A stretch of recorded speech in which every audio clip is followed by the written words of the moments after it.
नमस्कार मित्रांनो, आजच्या इंग्लिश स्पीकिंगच्या लेक्चरमध्ये आपण डिस्कस करणार आहोत ते म्हणजे पॉझिटिव्ह सेंटेन्स बद्दल. तर इंग्रजी बोलत असताना पॉझिटिव्ह सेंटेन्सचा वापर कसा करायचा त्याबद्दल आज आपण डिस्कशन करणार आहोत. पॉझिटिव्ह म्हणजे काय? जी काही क्रिया घडत असेल ती जर घडण्यासाठी कोणी थर्ड पर्सन रिस्पॉन्सिबल ठरत असेल तर तेव्हा आपण त्या क्रियेला म्हणतो पॉझिटिव्ह. त्याला काय म्हणतो? पॉझिटिव्ह. कॉज म्हणजे काय? कारण. ती क्रिया घडण्यासाठी कोणीतरी कारण ठरत असेल. पहिलं उदाहरण घेऊया आपण. जसं मी तुमचा मोबाईल रिपेअर करून देईन. I will get your mobile repaired. मी काय म्हटलं? आय विल विल जो आहे, विल नंतर मी गेट वापरला. गेट युअर मोबाईल, तुमचा मोबाईल.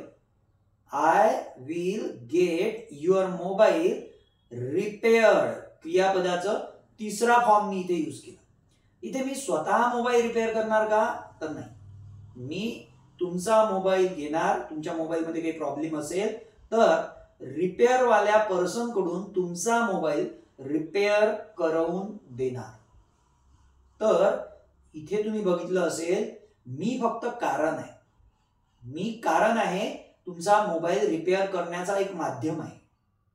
तर मी स्वतः हे काम करतो का? नाही. मी मेडिएटर आहे. मी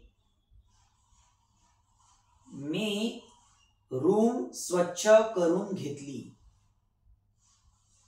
मी रूम स्वच्छ करून घेतली. I made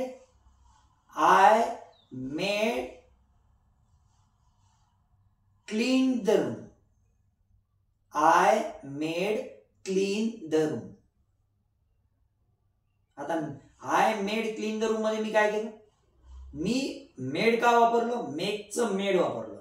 कोणाकडून जर मी काही काम करून घेत असेल तर मी फर्स्ट फॉर्म न वापरता तिथे मी सेकंड फॉर्म वापरला. I made clean the room. Me room कोणाकडून तरी क्लीन करून घेतली. कोणाला तरी मी रूम क्लीन करायला लावलं.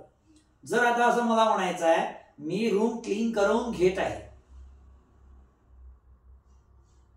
मी रूम क्लीन करून घेत आहे. कसं म्हणणार? इथे आपण गेटचा वापर म्हणू शकतो किंवा मेकचाही करू शकतो. फोर्सफुली जर आपल्याला करायचं असेल, एखाद्याकडनं काम करून घ्यायचं असेल तर मेकचा वापर करतात. आपल्याला कन्व्हिन्स करून, प्रेमाने कोणाकडून काही काम करून घ्यायचं असेल तर गेटचा वापर करतात. चला, तर इथे बघूया. I am getting the room cleaned. I am getting the room clean.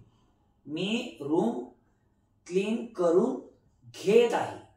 I am getting म्हटलं मी, म्हणजे क्रिया सध्या रूम क्लीन करून घ्यायची क्रिया चालू आहे. I am getting the room clean. मी रूम स्वच्छ करून घेत होतो. I was getting the room cleaned. I was होतो, क्रिया चालू होती. मी काम करून घेत होतो. I was getting the room cleaned. क्रियापदाचा तिसरा फॉर्म मी इथे यूज करतोय. मी रूम करून घेईल. I will get the room